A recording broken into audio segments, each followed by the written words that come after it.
Thank you, candidates. We now have our first candidate-specific question. It looks like a follow-up to one of our other questions. This will be for Jenny Wilson.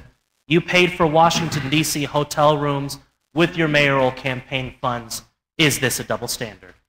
Absolutely not. That was a campaign expense paid for by the campaign for a trip that I went to Washington, D.C. and New York for. Primarily, in D.C. I met with the Women's Campaign Forum and asked for their endorsement, and they granted it to me. I met with Emily's List, and I'm thrilled that we now have an Emily's List staff person on our campaign helping us from this day forward.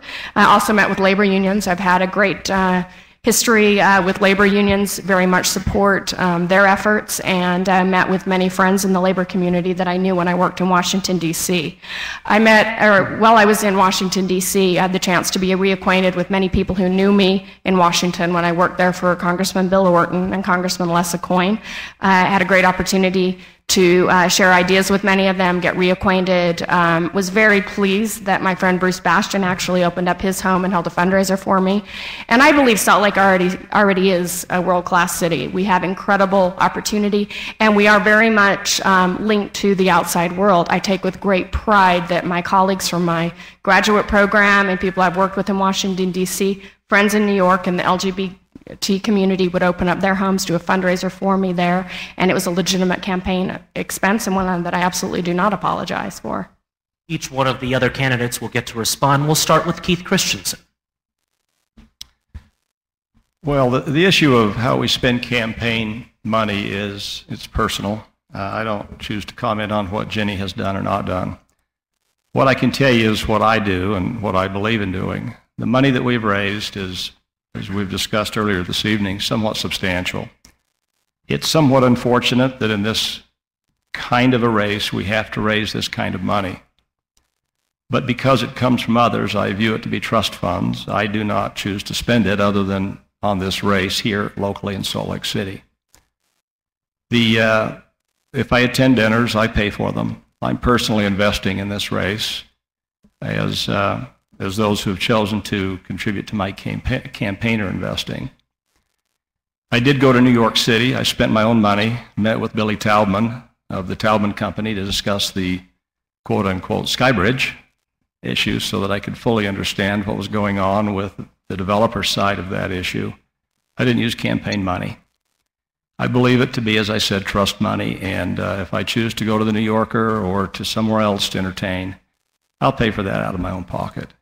It is so difficult for an individual who is not currently in elected office to seek office, and that's one of the struggles I have when we talk about campaign spending limitations.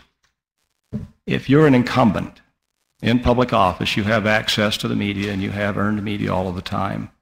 But if one of you should choose to run for this office and you're not known, you're going to have to raise some money to do it, so that you can get your message out and so that you can talk to people about what you think and who you are and what your experiences are. That's how I'm using the money, and others can choose to use as they see fit. I wouldn't say at all that it's inappropriate to spend the money as Jenny has in this instance, so I don't criticize Jenny. I'm just talking about how I'm seeing it and how difficult it is to raise this kind of money and to tell people and to let people see who we each are. Thank you. John Renteria. You have the bucks. If it's a campaign-related expense, it's justified. J.P. Hughes. I've raised $50,000 in this campaign, which is an enormous amount of money, I think, for a campaign of any kind. And I look at those people that have contributed to my campaign in a kind of a sacred trust. I use that money as carefully as I can. I manage it as conservatively as I can, but I'm very grateful. And people that haven't been participating in a government-run idea that you're going to participate in politics just don't have a clue how grateful we all are when the community helps sponsor or contribute or donate or ask for help, or can I put up a sign, or would you like a little money. It's a wonderful feeling of support, and it's really something I'm sure we all share. So I think we all have tried the best we can to use the money the best we can. Ralph Becker. I don't fault Jenny for using campaign funds for campaign expenses, and it's pretty clear to me that's what has happened in this case. I haven't looked at her campaign reports, but based on the reports and what Jenny has said, she used that to go to Washington to raise money for her campaign and to gather ideas for her campaign and her candidacy, so I don't fault her for that. But it certainly does go to the broader question, I think, of how we finance campaigns, and we've discussed that. I think it is unfortunate that people are forced to reach far and wide, worldwide, to try to find money to be able to put the money into a campaign to be a successful and competitive candidate. And we need to change those rules of the game so that John Renteria is not at a disadvantage, or J.P. Hughes isn't at a disadvantage, or Robert Comstock, or anyone else who wants to run for office. That it becomes an equal playing field, and it becomes a campaign of ideas and our character and our ability to build trust with the public to be elected.